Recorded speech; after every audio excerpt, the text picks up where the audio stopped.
Zatlin, the editor of Moneyball Economics. He's an economist, but an economist that looks at different things. Tell us about your theory and your practice of Moneyball Economics. Wow, that's a big, big open question, and I've got what, a year to answer it. No, um, essentially, the idea behind Moneyball economics is that the world is different today, thanks to the internet, thanks to a lot of things, and so the traditional, conventional data points no longer are effectively tracking our economy. So what I've done is I've gone out, taken my Main Street experience, figured out what data points really do matter, which ones are going to give us that leading visibility to the economy so that we can then reposition our investments. And it's been doing really well. It's been doing extremely well here, and I wouldn't bring it up unless you mentioned it. But you are just kicking the market's butt this year. You're beating the stock market by more than 60% this year. Just tell us what you've been investing in and what you've been avoiding. Oh my God. So, yeah, thanks for the opportunity to mention it. So, we recently launched the Moneyball Trader, which is basically instead of looking at macroeconomics and is the world growing or shrinking, coming up with using the same type of approach, data driven analysis, identifying where the best opportunities are in the stock market to make trades. And these aren't exotic moves. It's just straightforward buy this, sell that. And we launched that about 3 weeks ago, and we're already up to almost 60%. Again, just simple stock picking. It's not an investment thesis, for example, with things going crazy in the Middle East. Do you buy Lockheed Martin and sit on it for a few months? It's not that. It's, again, having a good handle on the right data and saying, there's an opportunity here when the earnings come out for XYZ company. It's not that we love them or hate them. It's just we think analysts got it wrong. And so we every week are providing a handful of picks for specific trades. You get in, you get out. It's a question of did analysts get it right or wrong? It's not do you love the stock or whatever. And so this is our third week. We've been 75% right on the picks. If we told you to sell, you made money selling. If we told you to buy, you made money buying 75% of the time. It's Is it? working. It's so you're looking for you look for a catalyst such as earnings or ratings changes. I mean, there obviously has to be a catalyst, right, in order for you to put out the recommendation. Excellent question. Yeah, it's a very event driven. The event is earnings. Earnings are released every week. It just depends on the companies. And what I'm doing is, again, harvesting the right data, looking at the company in the right way, and saying, this is really what the company's telling us they're expecting for their earnings and revenue. And, you can never anticipate if the market's going to love it or not. Sometimes the market likes, yeah, they totally messed up and they're totally messing up, but there's some kind of story out there that the market likes.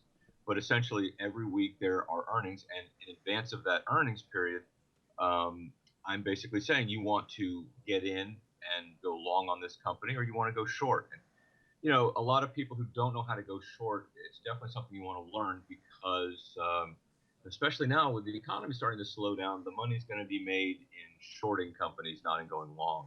So it could be an options play, for example, but it's very much event driven. It's a snapshot in time. Now, that's today's product. Going forward, we'll probably release a couple of other things over time. What is the right data? The right data, the secret sauce. I can share a little bit of it. Okay. So essentially, it's operational data. What does that mean, operational data? Well, in today's world, companies are sending off a lot of signals, and analysts are smart people, and they're trying to triangulate, and they're also looking at signals. But again, it gets back to the signals that conventional analysts are looking at are outdated. They're old. Today's world, I'll use a metaphor. I'll use an analogy, not a metaphor. If you want to know if GM is selling more cars, you don't go to GM and ask them that question. You go to Goodyear tires and you say, "How many tires are you selling to GM?" For two reasons. One, because there's a direct relationship between the tires and the car, but also you're a little bit upstream. Goodyear has to make those tires and ship them well before GM sells the car.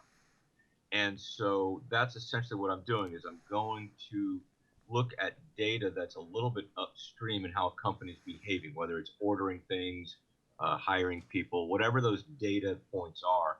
And I've spent many, many years capturing this data in real time, and it's all public. I don't want to tip my hand, obviously, because then everybody's going to do it. Everybody would do a Moneyball Economics. What about the vices? I mean, you talked about that. You like to check vices. Are people, are they smoking and drinking and worrying about this market more? Give us some indication from, I guess we could call it your vice index. Vice index. And for the benefit of our Monday morning audience, I don't want to jolt you into heart attack, but the idea here is that if you track discretionary spending, you get a good insight into current cash flow. Do people have money burning a hole in their pocket and so forth? What I have found is that the most universal common denominator of discretionary spending is vices. Everybody's out there, actually everybody obviously, but more people are indulging themselves in vices than not. And we're talking about that demographic. It doesn't matter how wealthy or poor you are, where you live. At some point in time, you're going to find enough people who are drinking, doing drugs, indulging in prostitution, gambling, whatever. And we're talking easily half of our population is doing this. So you've got a nice way of measuring the economy. Anyway, for all intents and purposes, I'll just cut to the chase. Last week, for example, we had retail numbers come out, and Vice Index is really good at predicting retail. I beat consensus. And what it's telling us is, hey, people have money, people are spending, but we've got two things going on. One is things are slowing down. There's just not as much money floating out there. It doesn't mean people aren't spending as much as they were last year. It just means they're spending last year plus only a little bit, and that little bit is shrinking. But the second thing that's interesting is it's very, I call it event driven.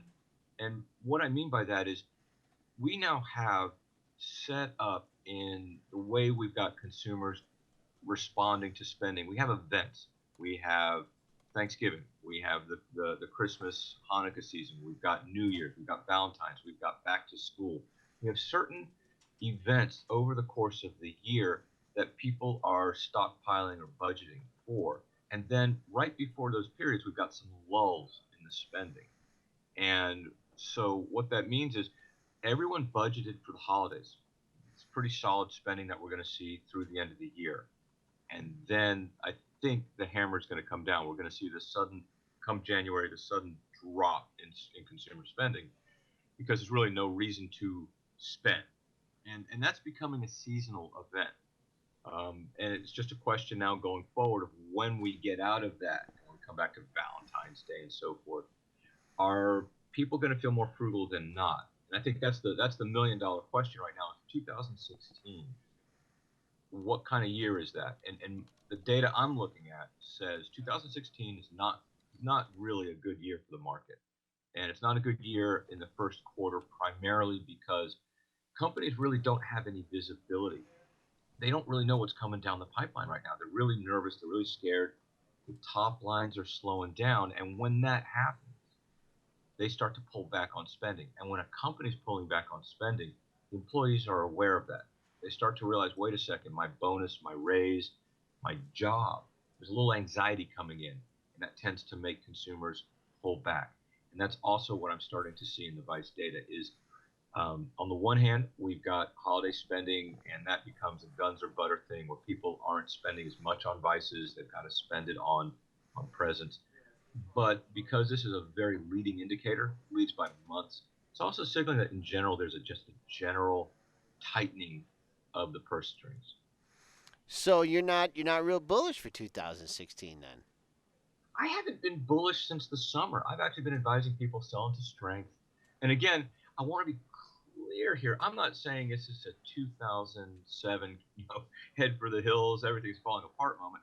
If I had to say a historical comparison, it would be like 1990, where we kind of just we slow down, we go into a technical recession. I call it technical recession just because there's no growth. But again, it's not a horrible thing. We're still buying a lot of cars, still buying a lot of stuff, still selling a lot of stuff. But I've been telling people since the summer, look, there's there's not as much upside as there is probably downside risk. Now here we are, 2 weeks left in the year. This week is going to be incredibly volatile because there are tons of catalysts both up and down. We haven't had a Santa rally, right? There's really less than 8 trading days left in the year, and there hasn't been a Santa rally. It's going to be really hard to see something go. And so that means the market's going to be ending flat to possibly down, while at the same time we're going into a year where there isn't a lot of good news on the horizon coming up. There's just a lot more slowing down. Everyone, our trading partners, slowing down. So yeah, I'm less bullish on the stock market than I was 6 months ago.